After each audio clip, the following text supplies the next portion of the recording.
Maya had exactly 17 minutes before she needed to leave for the party. She stood in front of her bathroom mirror, telling herself the same thing she always did. Just go, show your face. Leave early. Nobody will notice you anyway. The scars on the left side of her face and neck had been there for 15 years now. She'd stopped counting the surgeries after the 6th one. The doctors had done what they could, but some things just don't go back to how they were. The house fire when she was 17 had taken more than just her smooth skin. It had taken her confidence, her dreams of being seen, her belief that someone could look at her without flinching. She applied her makeup carefully, the way she'd learned from countless YouTube videos. Foundation, then more foundation, then powder to set it all. Not to hide completely, that was impossible, but to soften the edges to make other people more comfortable.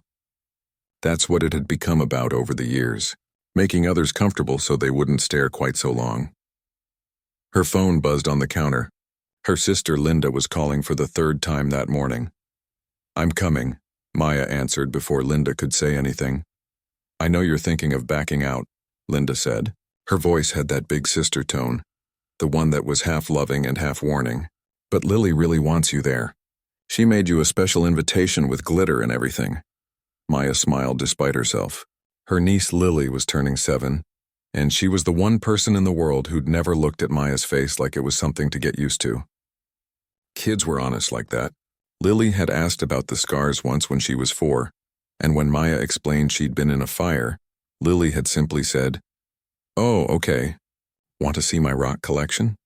"I'll be there," Maya promised. "I'm leaving in 10 minutes. Good. And Maya? Try to stay more than an hour this time, please." After hanging up, Maya looked at herself one more time. She was wearing a simple blue dress, nothing fancy. Her dark hair was pulled back in a low ponytail. She looked fine. Acceptable. That's all she ever aimed for these days. The drive to Riverside Park took 20 minutes. Maya gripped the steering wheel tighter than necessary, practicing what she'd say when she got there. "Happy birthday, Lily. Yes, the weather is nice. No, I can't stay long. I have a work deadline." The lies came easily now. She'd built a good life for herself, really.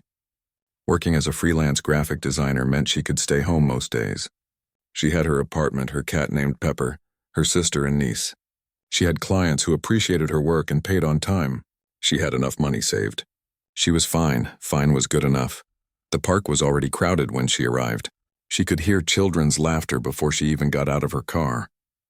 For a moment, she considered driving away. She could say she got sick. Car trouble. Emergency work project. Linda would be disappointed, but she'd understand. She always understood.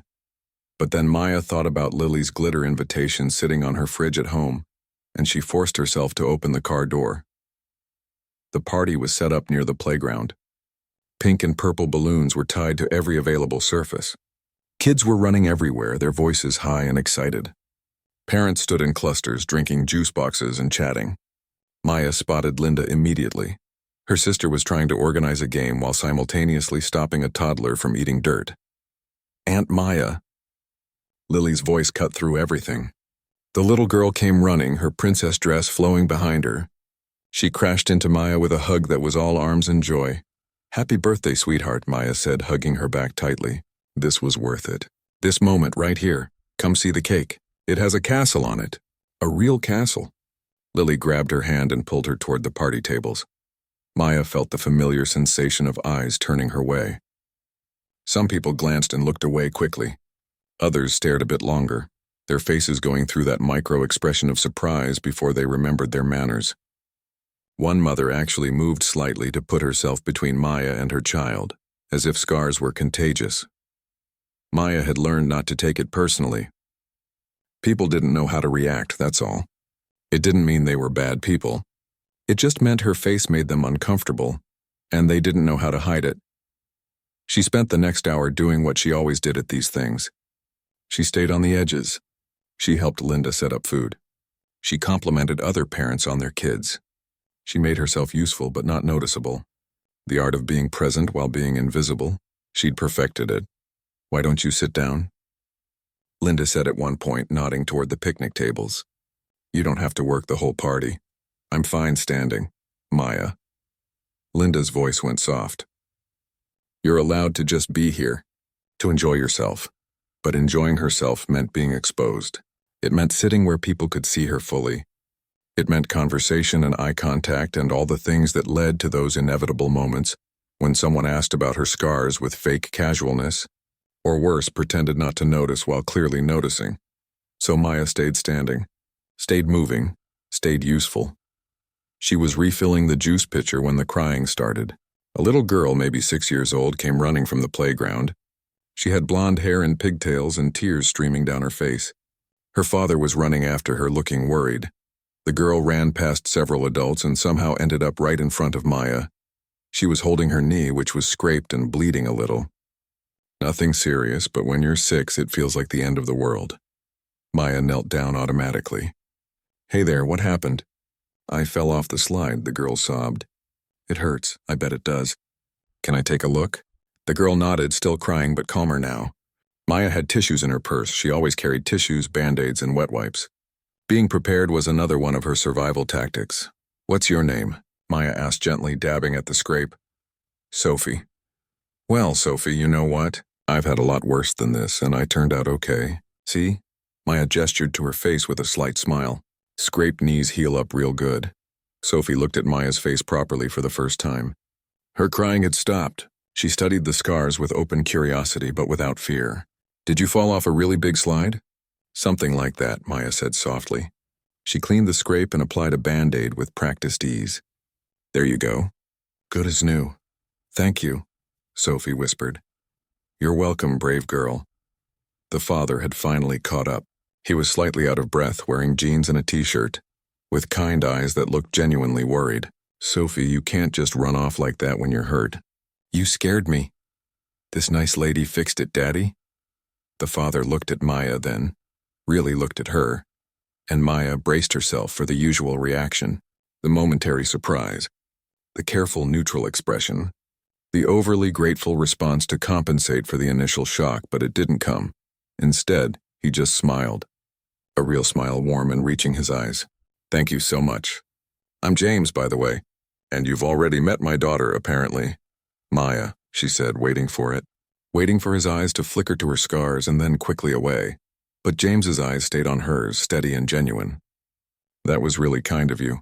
Sophie's brave about most things, but scraped knees are her kryptonite. Sophie had already pulled out Maya's sketchbook, which had fallen from her purse. "What's this?" "Sophie, don't touch other people's things," James said, but Maya shook her head. "It's okay. It's just my drawing book." She let Sophie flip through the pages. They were filled with sketches, logos she was working on, random doodles, little cartoon characters. Sophie's eyes went wide with wonder. "You draw all these?" "Yep, it's my job." "That's so cool," Sophie breathed. She pointed to a cartoon cat.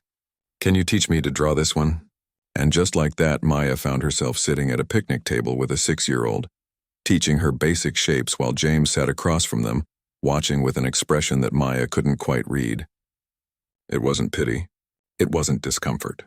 It was something else entirely, something that felt dangerously close to acceptance. Maya told herself not to read too much into it.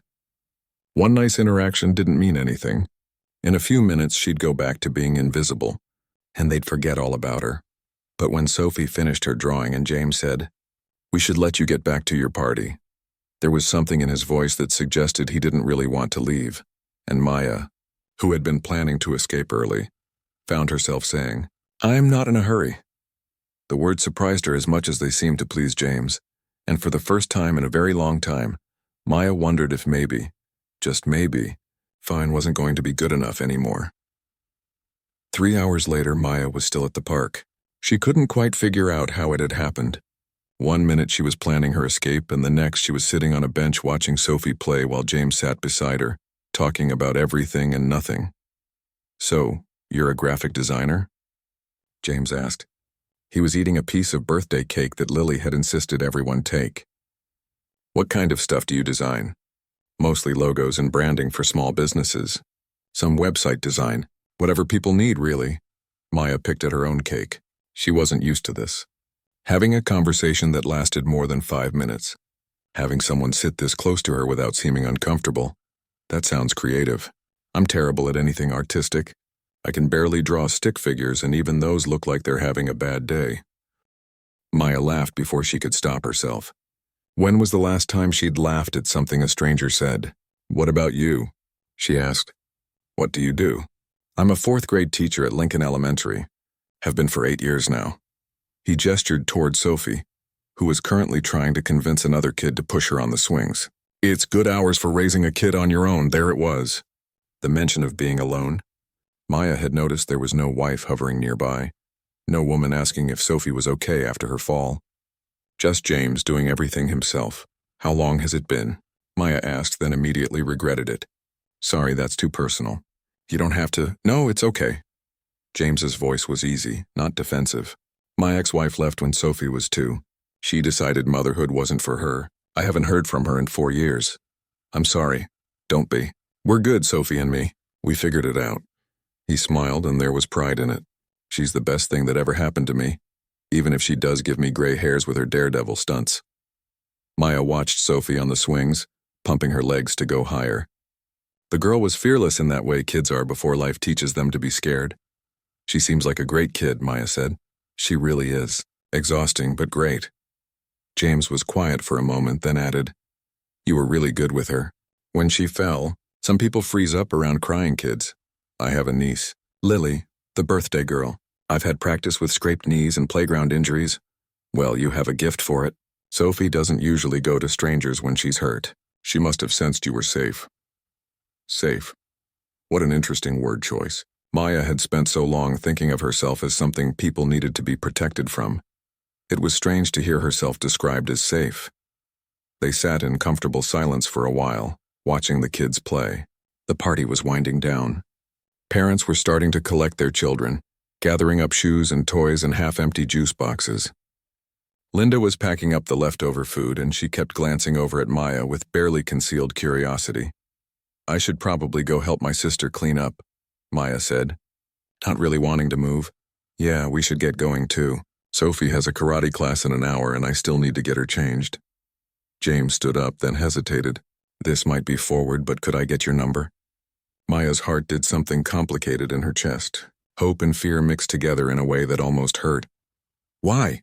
The question came out more defensive than she meant it to. But James didn't seem offended. He just smiled that same genuine smile he'd been giving her all afternoon. "Because I'd like to take you out for coffee. As a thank you for helping with Sophie. And because I enjoyed talking to you." Maya wanted to say no. She wanted to give him some excuse, some reason why that wouldn't work. She'd been on enough dates to know how they ended. The guy would be nice at first, trying to prove he wasn't shallow, wasn't bothered by her appearance. But eventually, the politeness would crack. They'd start finding reasons not to schedule a second date. They'd text less. They'd ghost. It was easier to just not start in the first place. But something about the way James was looking at her, patient and hopeful but not pushy, made her pull out her phone. "Coffee," she said. "Just coffee." "Just coffee," he agreed, entering her number into his phone. "I'll text you so you have mine." Her phone buzzed a moment later with a message from an unknown number. "Hi, it's James, the guy with the climbing enthusiast daughter." Maya found herself smiling as she saved his contact. Sophie came running over then, sweaty and happy. "Dad, can Maya come with us to karate?" "Sophie, Maya has her own things to do," James said gently. "Maybe another time. But I want to show her my yellow belt." Maya knelt down to Sophie's level. "I bet your yellow belt is amazing. But your dad's right, I need to help my sister. Maybe you can show me next time I see you. Promise?" Sophie held out her pinky finger. Maya linked her pinky with Sophie's tiny one. "Promise." After they left, Linda appeared at Maya's elbow almost immediately. "Okay, who was that and why were you sitting with him for 3 hours?" "His daughter fell. I helped. We just talked." Maya tried to sound casual, but Linda knew her too well. "Just talked?" "Maya, you were smiling." "Actually smiling. I haven't seen you look that relaxed around someone new in years. Don't make it into something it's not." "Did he ask for your number?" Maya didn't answer, which was answer enough. Linda let out a little squeal that made several people turn around. "Linda, stop. My sister has a date." "This is amazing." "It's just coffee. It doesn't mean anything." But even as Maya said it, she knew it wasn't quite true. Something about this afternoon had felt different. James had felt different. That night, after helping clean up and saying goodbye to an exhausted but happy Lily, Maya drove home replaying the day in her head. She kept coming back to the moment when James had first looked at her. Really looked at her face to face, scars visible, and his expression had stayed open, interested. There'd been no flinch, no careful mask of politeness. Just genuine warmth. Maybe he was good at hiding his reactions. Maybe he was just better at being polite than most people. Maybe she was reading too much into one afternoon. Her phone buzzed as she was getting ready for bed. A text from James. Sophie insisted I tell you that you're invited to her next karate class. Also, are you free for coffee this Wednesday? Maya stared at the message for a long moment. Every instinct told her to make an excuse, to protect herself before she could get hurt. She typed out 3 different responses and deleted them all. Finally, she sent, Wednesday works. What time? His response came quickly. How about 2 o'clock? There's a good place called the Daily Grind on Main Street. See you there. Looking forward to it. Sophie says goodnight and thank you for the Band-Aid. It has sparkles on it apparently, which makes it magical. Maya smiled, touching the box of sparkly Band-Aids in her bathroom cabinet. She'd bought them for Lily but always kept some in her purse. Tell her she's welcome. Good night, James. Good night, Maya. The next 2 days passed in a strange blur. Maya tried to work on her design projects, but she kept getting distracted. She changed her outfit for Wednesday 4 times on Tuesday night alone. She told herself this was ridiculous. It was just coffee, with a guy she barely knew, who probably just felt sorry for her. Except James hadn't acted like he felt sorry for her. He'd acted like he enjoyed her company, like he wanted to know more about her. Wednesday morning, Maya almost canceled twice. She drafted the text, her finger hovering over the send button. Something came up with work. Maybe another time. Easy, simple, safe. But she didn't send it. At 1:30, she forced herself into her car. She'd chosen jeans and a simple green sweater. Not too fancy, not too casual. Her makeup was done the way it always was. Careful, thorough, practical. The Daily Grind was a small coffee shop with mismatched furniture and local art on the walls. Maya spotted James through the window before she went in. He was already there, sitting at a corner table. And sitting next to him was Sophie, coloring in a coloring book. Maya's first thought was disappointment. He'd brought Sophie, which meant this wasn't really a date. It was just a friendly thank you coffee, and she'd been stupid to think it might be anything else. But when James saw her walk in, his face lit up, and Maya remembered that Sophie had asked to come. That maybe James was a single dad who didn't have babysitters available at 2 o'clock on a Wednesday. That bringing his daughter didn't necessarily mean he wasn't interested. Maya, Sophie jumped up and ran over. You came. Of course I came. I promised, didn't I? I hope it's okay that I brought Sophie, James said as Maya sat down. My usual babysitter canceled last minute and I didn't want to reschedule. But I can understand if this isn't what you had in mind. It's fine, Maya said, and surprisingly, she meant it. Sophie's presence actually made things easier. Less pressure. Less chance for awkward silence. What do you want to drink? James asked. My treat. It's the least I can do. Maya ordered a vanilla latte, and while James went to get their drinks, Sophie showed her the coloring book. I'm making this one for you, she said, pointing to a half-finished rainbow. For me? Why, because you're nice, and you have pretty drawings, and you gave me a magic Band-Aid. When James came back with the drinks, Sophie had somehow migrated to the seat next to Maya, leaving James across from them both. It should have felt strange, but it didn't. They talked about everything. James asked about her work, and actually seemed interested in the details. He told her about teaching, about the funny things kids say, about the challenges of lesson planning. Sophie interjected with stories about school and karate, and her best friend Rebecca who could do a cartwheel. Not once did James ask about her scars. Not once did his eyes linger on them in that uncomfortable way. He just looked at her like she was a person worth talking to, worth spending time with.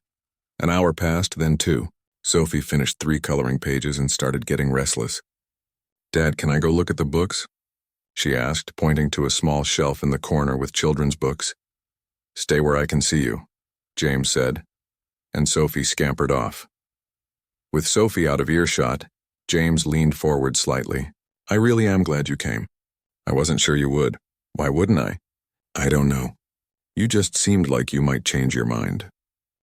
He was more perceptive than she'd given him credit for. I almost did, Maya admitted. Change my mind, I mean. What made you decide to come anyway? Maya thought about it. Honestly, I'm not sure.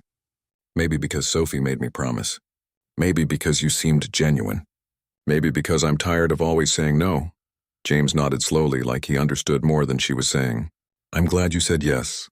They sat in comfortable silence for a moment, sipping their coffee. Maya could feel herself relaxing in a way she rarely did around new people. The coffee shop hummed with quiet conversation around them. Sophie was flipping through a picture book in the corner, her legs swinging beneath her chair. Can I ask you something? James said carefully. Here it comes, Maya thought. The question about her scars. The moment where everything shifts and becomes about her past instead of her present. But James surprised her. Would you want to do this again? Coffee, I mean. Or maybe dinner sometime if you'd rather. Sophie would be there, he added quickly. At least for now. Single dad and all. But I'd really like to see you again. Maya felt that complicated feeling in her chest again. The one that was equal parts fear and hope. You want to see me again? I do. Very much. Why? The question hung between them. Maya needed to know. She needed to understand what he saw when he looked at her. James didn't rush his answer. He thought about it, which somehow made it better when he finally spoke. Because talking to you is easy. Because Sophie adores you. And she's a good judge of character. Because you're talented and kind and funny. And because I haven't enjoyed someone's company this much in a very long time. He didn't mention her appearance at all. Didn't say anything about looking past her scars or not caring about them. He just talked about her. About who she was. Maya swallowed hard. Okay. I'd like to see you again too. James's smile was bright enough to light up the whole coffee shop.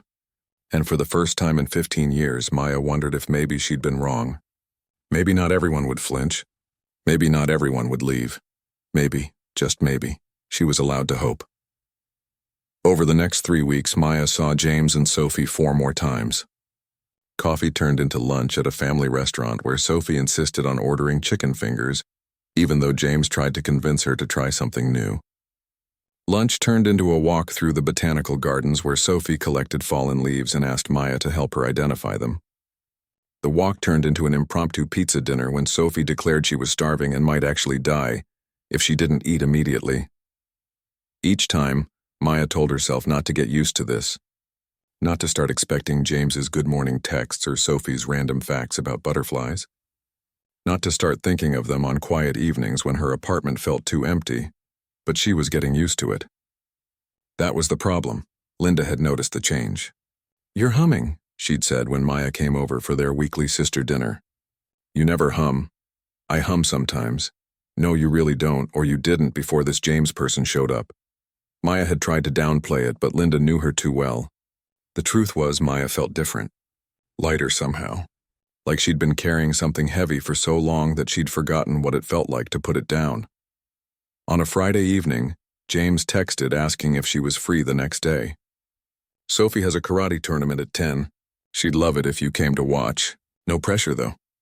Maya stared at the message. A karate tournament meant other parents, crowds, people staring. All her usual reasons for saying no lined up in her mind like soldiers. But she thought about Sophie's excited face when she talked about karate, about the yellow belt she'd earned and was so proud of, about how the little girl had somehow decided Maya was important enough to invite to these things. I'll be there, she typed back. The tournament was held at the community center gym. Maya arrived early, her stomach tight with anxiety. The bleachers were already filling up with parents and siblings and grandparents. Everyone seemed to know each other, chatting and laughing while kids in white uniforms ran around with nervous energy. Maya spotted James near the floor, helping Sophie adjust her belt. When he saw her, his whole face changed.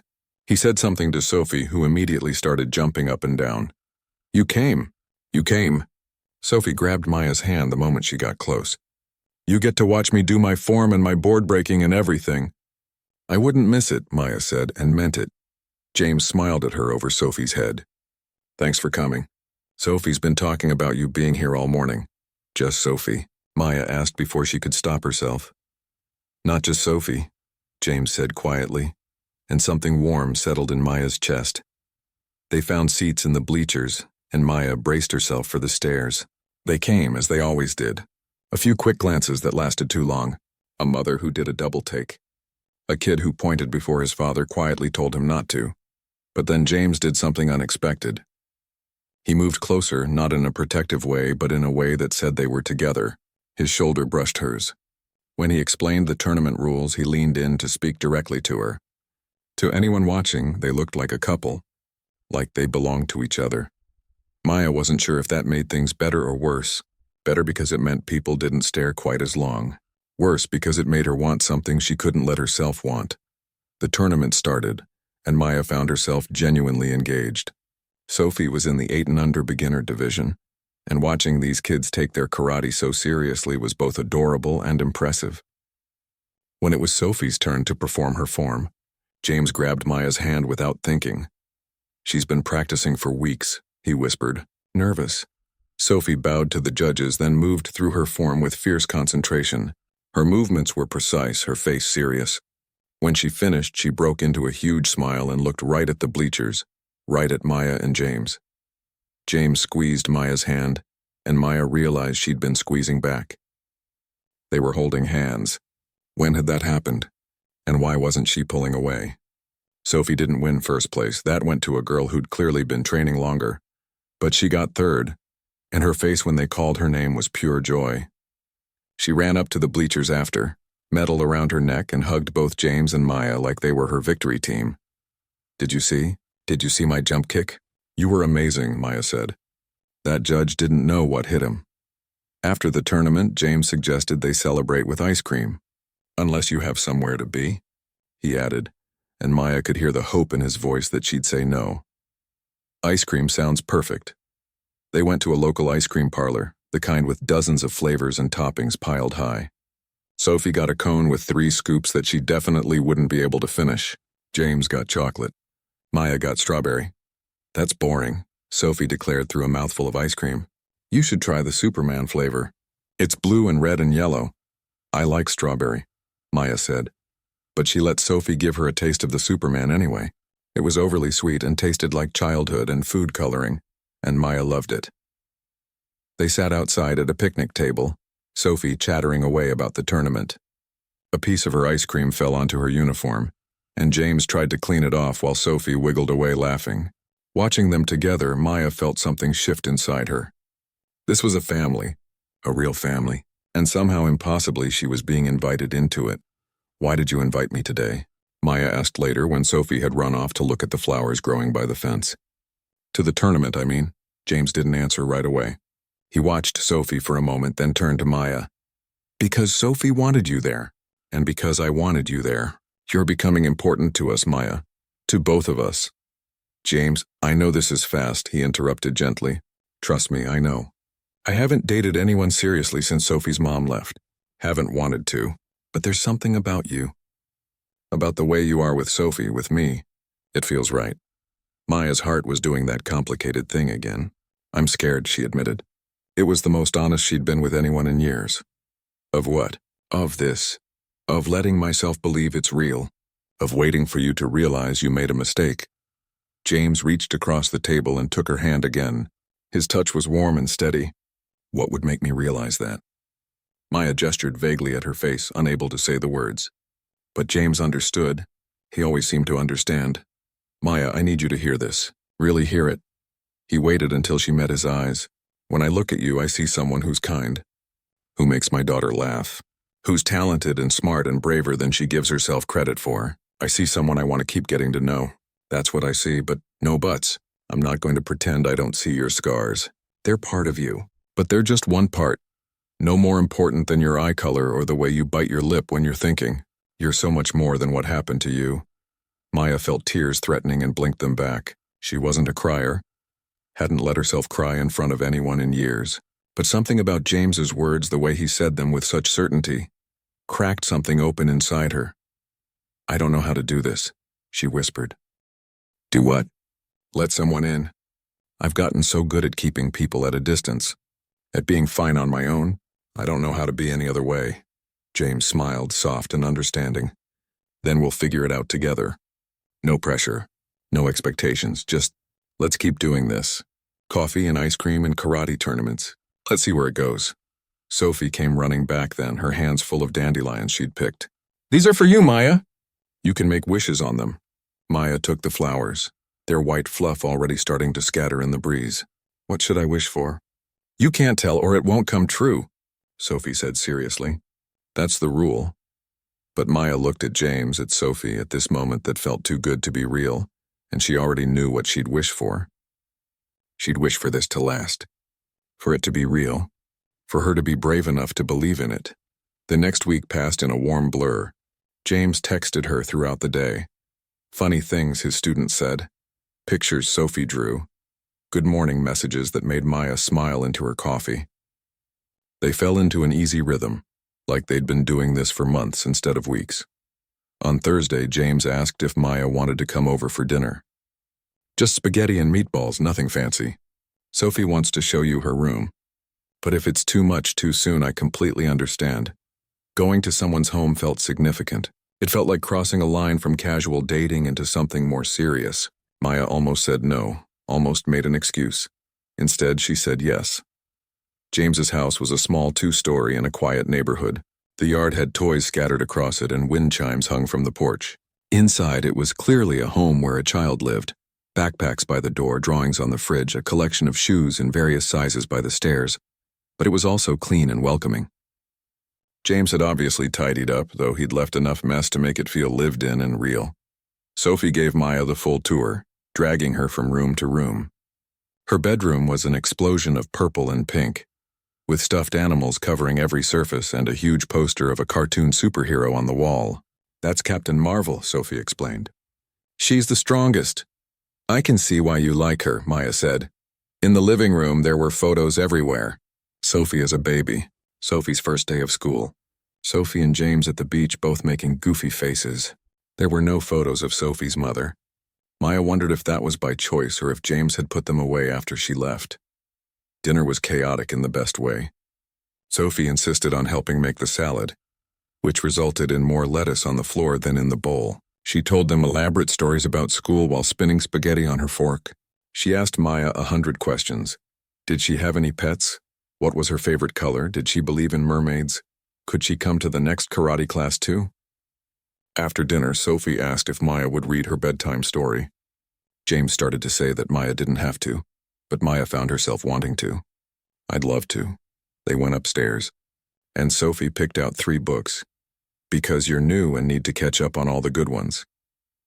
Maya read about dragons and princesses and a mouse who wanted to be an astronaut. Halfway through the second book, Sophie snuggled closer, her head resting on Maya's arm. When the third book was finished, Sophie yawned widely. Will you come back? She asked sleepily. Do you want me to come back? Yeah, you're fun. And you smell nice. And Daddy smiles more when you're here. Maya's throat felt tight. Then I'll come back. Promise? Promise. She tucked Sophie in and turned off the light, leaving just the night light glowing in the corner. When she came back downstairs, James was cleaning up the kitchen. He looked up when she entered, and the expression on his face was soft. She asked you to come back, didn't she? How did you know? Because I was going to ask you the same thing. He dried his hands on a towel and stepped closer. This what we're doing. It's working, Maya, at least it is for me, for us. I hope it is for you, too. Maya thought about Sophie's warmth, about the easy comfort of sitting at their dinner table, about how this house had felt like a home she'd been missing without knowing it. It is, she admitted. It scares me how much it is. Good scared or bad scared? I don't know yet. Maybe both, James nodded. That's fair. This is new for me too, you know. I haven't brought anyone into Sophie's life like this before. Haven't wanted to. But with you it feels different. They stood in the kitchen, the dishwasher humming in the background, and Maya felt herself standing at a crossroads. She could pull back now, protect herself, keep things casual, or she could step forward, risk getting hurt, but maybe find something real. I should go, she said finally. It's getting late. If James was disappointed, he didn't show it. He just walked her to the door. Thank you for coming. For dinner and for reading to Sophie. It meant a lot to her. Just to her? James smiled. Not just to her. As Maya drove home, her phone buzzed with a text from James. Sophie wants you to know that you're her favorite person who isn't me. Also, she thinks we should get a pet turtle and name it Fred. Not sure how we got to that second part, but thought you should know. Maya laughed out loud in her car. She typed back, tell Sophie I'm honored. Also, turtles are excellent pets. Very low maintenance, like don't encourage her. Next thing I know, I'll be building a turtle habitat. That sounds like a future you problem. Does that mean there's a future us for it to be a problem in? Maya stared at the text for a long moment. Then she typed, maybe. Let's find out. When she got home, her apartment felt quieter than usual. Not lonely exactly, but different. Like it was waiting for something. Or maybe she was the one waiting to see if she could really do this. If she could really let James and Sophie into her carefully constructed life. Her phone buzzed again. Another text from James. Good night, Maya. Sweet dreams. And for the first time in 15 years, Maya thought maybe, just maybe, her dreams could be sweet after all. 2 months after the karate tournament, Maya realized she'd stopped counting the days since she'd met James.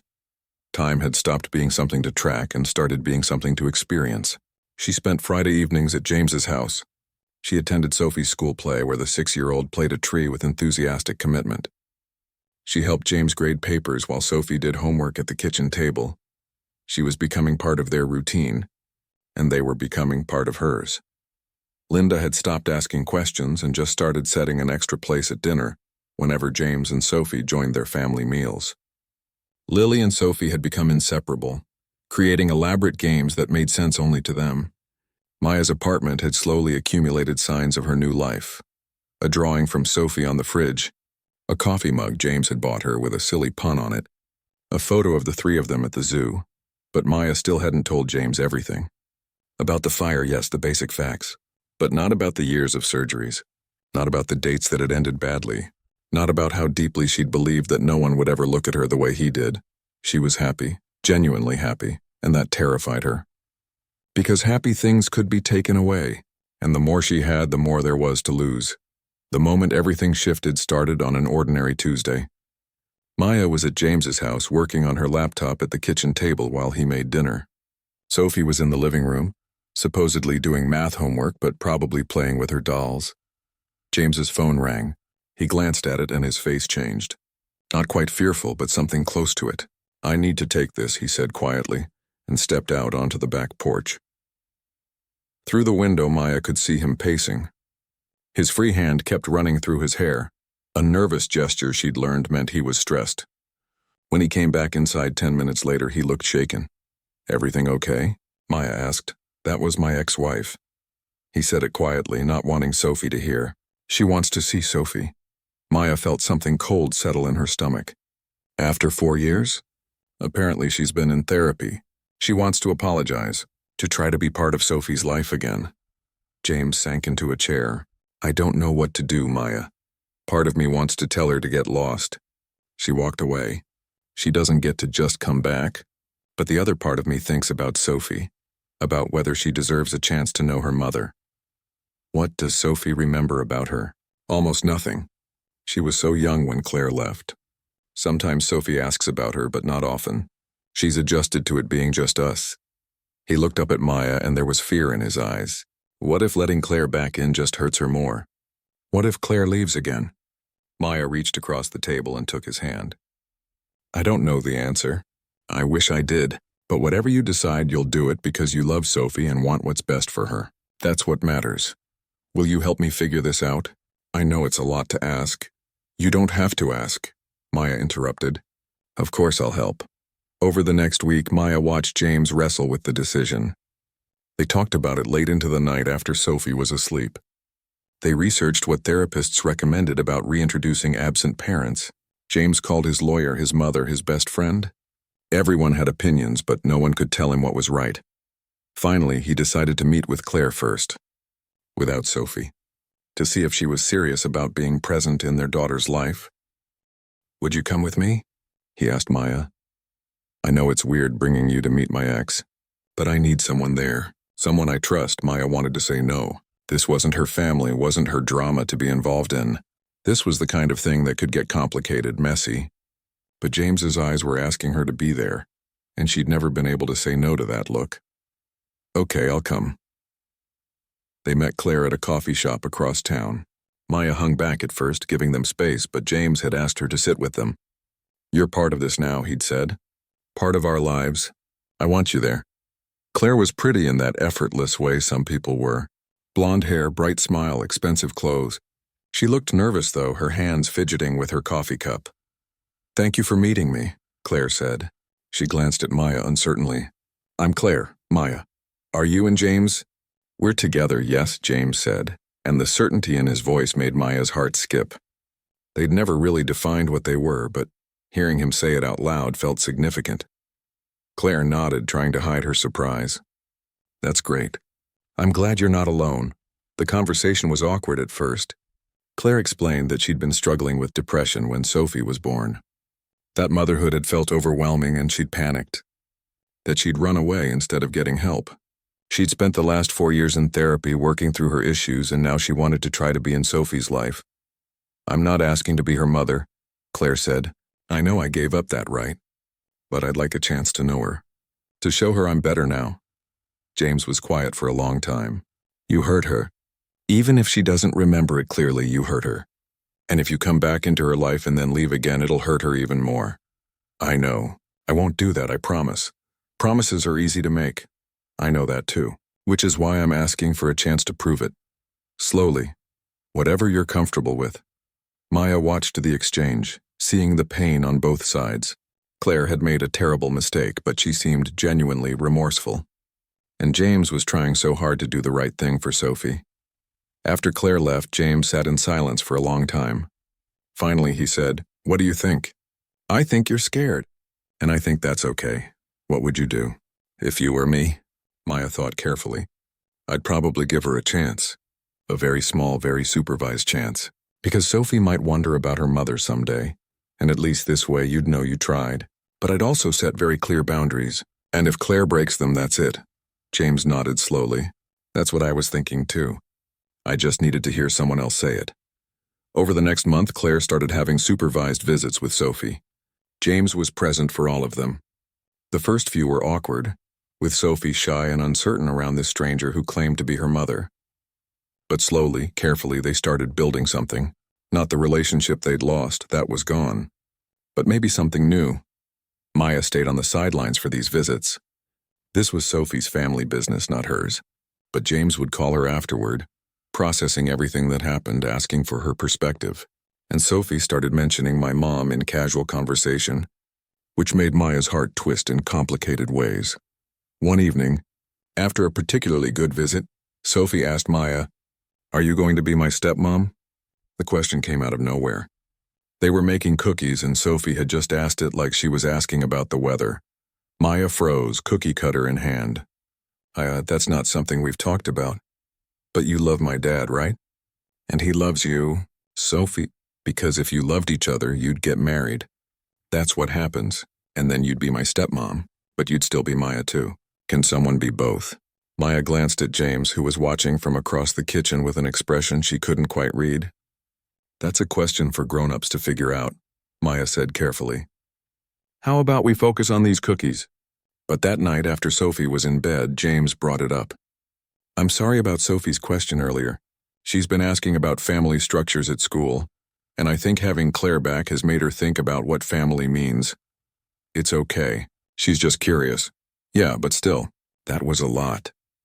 James paused, then said, "For what it's worth, she's not wrong." Maya looked up sharply. "About what?" "About me loving you." The words hung in the air between them. Maya's heart was doing that complicated thing again. Hope and fear tangled so tightly she couldn't separate them. "James, you don't have to say anything back. I just wanted you to know. I love you, Maya. I think I've been falling in love with you since that day at the park. And I'm not expecting anything or asking for anything. I just needed to say it out loud." Maya felt tears threatening for the second time since she'd met James. She'd built so many walls around her heart, told herself so many times that this kind of love wasn't possible for her, but here was James looking at her with such open honesty and all those walls were crumbling. "I'm scared," she whispered. "I know. I don't know how to be in love. I don't know how to be someone's partner. I've spent so long protecting myself that I don't know how to stop." James crossed the room and took her hands. "Then we'll figure it out together. We'll go slow. We'll mess up sometimes, but we'll figure it out. What if I can't? What if I'm too damaged?" "You're not damaged, Maya, you're hurt." "There's a difference. And hurt things can heal, especially when they're loved. That's when Maya finally let herself cry. Really cry for the first time in years. She cried for the girl she'd been before the fire, the one who'd believed in love easily. She cried for all the years she'd spent alone, convinced no one would want her. She cried for the walls she'd built and the fear she'd carried. And she cried because James was holding her through all of it. Not trying to fix her, just being there. When the tears finally stopped, Maya pulled back and looked at James. His shirt was damp from her tears, but he didn't seem to care. "I love you too," she said quietly. "I think I've been fighting it, but I do. I love you and Sophie both, and that terrifies me. Good terrified or bad terrified?" Maya remembered him asking her that question months ago, on their first coffee date. Then she hadn't known the answer. Now she did. Good terrified. The kind that means something matters enough to be scared of losing it. James kissed her then, soft and gentle and full of promise. It was their first real kiss, and it felt like coming home to a place she'd never been before. Later, after Maya had left and James was alone with his thoughts, he realized something had shifted. They weren't just dating anymore. They weren't just figuring things out. They were building something real. Something lasting. The next morning, Sophie came down to breakfast and announced, "I dreamed Maya came to live with us. And we had a dog named Fred. Can we get a dog named Fred?" "Let's start with one question at a time," James said, smiling. "But she could come live with us, right? If she wanted to. Someday, maybe. If that's what we all wanted." "I want it," Sophie said decisively. "Maya's the best. She makes you smile. And she helps with homework. And she doesn't get mad when I accidentally spill things. Plus, if Claire is my mom and you're my dad, then Maya could be my bonus mom. Everyone would have two of everything." "That's math," James laughed, pulling Sophie into a hug. "That's definitely some kind of math." But as he poured cereal and listened to Sophie chatter about her dreams, James thought about Maya's face last night when she'd finally said she loved him. About the fear and hope mixed together. About how brave she was being, letting herself feel this even though it scared her. He picked up his phone and sent her a text. "Sophie wants you to know you can be her bonus mom. Also, we're apparently getting a dog named Fred. I don't make the rules." Maya's response came quickly. "Tell Sophie I'm honored. Also, Fred is an excellent name for a dog. When do we start shopping for puppies? Are you serious right now?" "I was joking. I'm not. Life's too short not to have a dog named Fred." James laughed out loud and Sophie looked up curiously. "What's funny?" "Maya says we should really get a dog named Fred." Sophie's face lit up like Christmas morning. She's the best bonus mom ever. And watching his daughter's joy, feeling the phone warm in his hand with Maya's messages, James thought that maybe, just maybe, they were all going to be okay. More than okay. They were going to be a family. 6 months after the coffee shop where Sophie asked about becoming a stepmom, Maya found herself standing in James's elementary school classroom on a Friday evening. Parent-teacher conferences were scheduled for the next week, and James had asked if she wanted to help him decorate the room. "It's boring work," he'd warned, "but I'd love the company." Sophie was at a sleepover at Lily's house, which meant it was just the two of them. Maya had brought supplies, construction paper, markers, tape, and her laptop to work on a project while James organized his desk. But they'd ended up mostly talking and laughing, making very little progress on either task. "Your students are lucky," Maya said, looking at the bulletin board where James had hung every piece of artwork his class had made that month. "Not every teacher cares this much. I figure if I want them to care about learning, I should care about them first." James stood back, examining the board. "Do you think this is too cluttered?" "I think it's perfect. Every kid's work is up there. That matters more than aesthetic."